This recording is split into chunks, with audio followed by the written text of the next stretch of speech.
बिस्मिल्लाहिर्रहमानिर्रहीम। शुरू अल्लाह के नाम से जो बड़ा मेहरबान और नहायत रहम करने वाला है।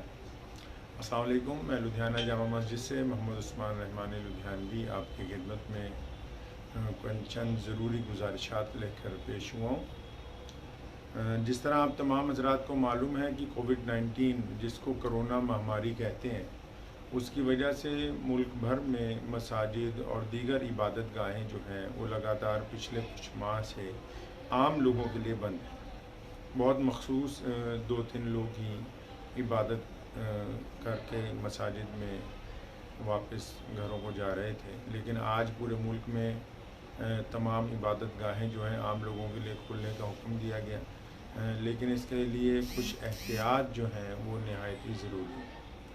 तो मेरी तमाम पंजाब के इमाम हज़रात और मसाजिद के जो ज़िम्मेदारान हज़रात हैं, मसाजिद के सदर हज़रात हैं और मेंबरान हज़रात हैं, उनसे गुजारिश है कि मसाजिद में जो लोग नमाज़ पढ़ने के लिए आएँ, तो पहले तो जो मोहल्ले की मसाजिद हैं उनको जो आसानी की बात यह है कि तमाम हज़रात घर से वज़ू करके आएँ तो बहुत अच्छी बात है, और घर से वज़ू करके आने के बावजूद मस्जिद के गेट पर उन्हें सैनिटाइज़ किया जाए, हाथों पर भी सैनिटाइज़र लगवाया जाए, और मसाजिद में कालीनों और चटाइयों की जगह अगर फ़र्श को साफ़ करके ही इस्तेमाल में लाया जाए। और उसके अलावा इस बात का बहुत ख़याल रखें कि आपस में फ़ासला कम से कम 1.5-2 मीटर का रखें नमाजियों के दरमियान में।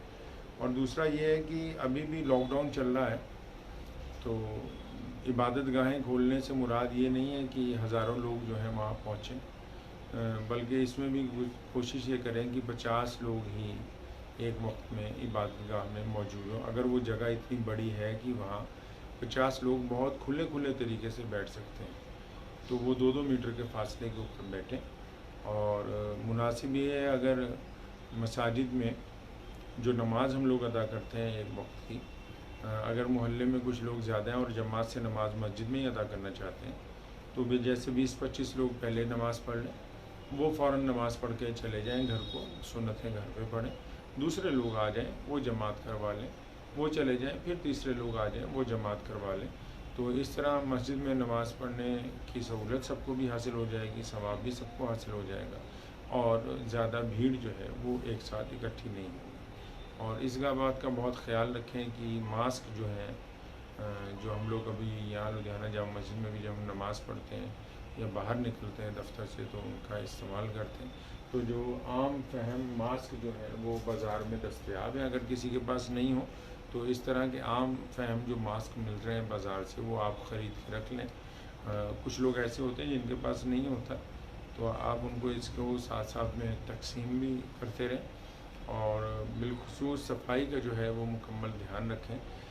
हमारे लिए ज़्यादा इत्मीनान की बात यही है कि वज़ू जो है एक बहुत अच्छा सैनिटाइज़र है, और आप अगर इत्मीनान से बहुत अच्छी तरह वज़ू करते हैं तो बहुत सारी बीमारियों से महफूज हो जाते हैं, क्योंकि वज़ू में हम हाथ धोते हैं, कुर्ली करते हैं, नाक में पानी डालते हैं, चेहरा धोते हैं, बाजू धोते हैं, सिर को मसा करते हैं, गर्दन पे गीला हाथ फेरते हैं, पाँव धोते हैं। तो ये बहुत बड़ी नेमत है कि ये वज़ू जो है पंजगाना बहुत सारी बीमारियों से इंसान को महफूज रखता है। तो मेरी तमाम हज़रात से गुजारिश है, अलग अलग लोगों के फ़ोन आ रहे थे कि किस तरीके से नमाज़ अदा की जाएगी, तो गुजारिश यही है कि अगर लोग ज़्यादा हैं तो उन्हें कहें कि वक्त मुकर्रर कर लें कि 20-25 लोग एक दफ़ा नमाज़ पढ़ेंगे, वो चले जाएंगे तो दूसरे आ जाएं, और उसके लिए 1-2 इमाम हज़रात को तयन कर दें, 2-4 मरतबा जमात हो जाए, और गेट पे सैनिटाइज़र ज़रूर करें, मास्क पहनने की पाबंदी ज़रूर करवाएं, और इस बात का ख्याल रखें कि जब खड़े हों सफ़ों के अंदर